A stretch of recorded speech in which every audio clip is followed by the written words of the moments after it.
Be warned, this video will contain spoilers. The 20 squad was called in to handle a tense hostage situation, and things escalated quickly. A crew of armed criminals had engaged in a shootout with the police, but most of them managed to escape. One suspect, however, was shot in the leg and, instead of running, took cover inside a police vehicle. That wasn't all. He took the woman in the backseat as a hostage.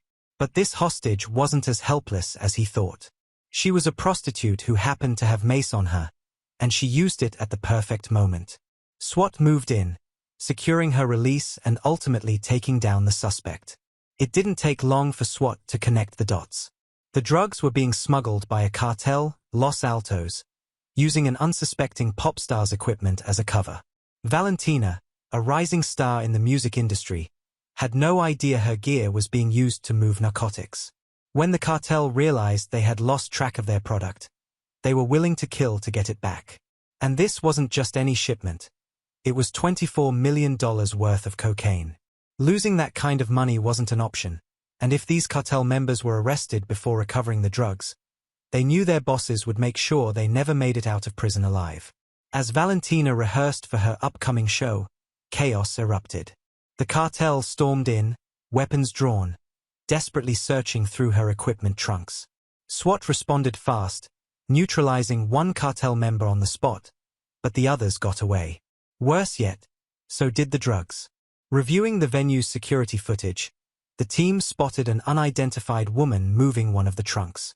That woman was later identified as Lola Faye, one of Valentina's backup singers. What made Lola's involvement bizarre was that instead of vanishing with the drugs, she stuck to her scheduled performance. It turned out Lola had dreams of making it big as a solo artist.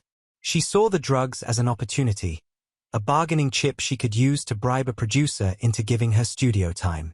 It was a reckless plan, especially given that the cartel was already hunting her down. After all, she had to have heard about the shooting at rehearsals. Yet, despite knowing how dangerous these people were, she still chose to hold on to the drugs instead of going to the police. Back to the mission, SWAT successfully took down the cartel members and recovered the drugs. But just when Hondo thought he could breathe, trouble found him at home. His cousin, who had recently moved back from Houston, had left behind some unfinished business, a debt to a loan shark. And that debt followed him straight to LA. The loan shark wasn't playing games. He made his presence known by throwing a brick through Hondo's window and threatening his family. Hondo wasn't about to let that stand. He took charge of the situation, paying off the debt himself. He even put his cousin on a structured repayment plan, giving him a chance to make things right. But instead of owning up to his mistakes, Andre made a different choice. He ran again, leaving Hondo to clean up yet another mess. This episode packed intense action, emotional stakes, and high-risk decisions. What did you think about Lola's choice to hold on to the drugs? Should she have turned them in right away, or was she desperate enough to believe her plan might actually work? And what about Hondo's cousin?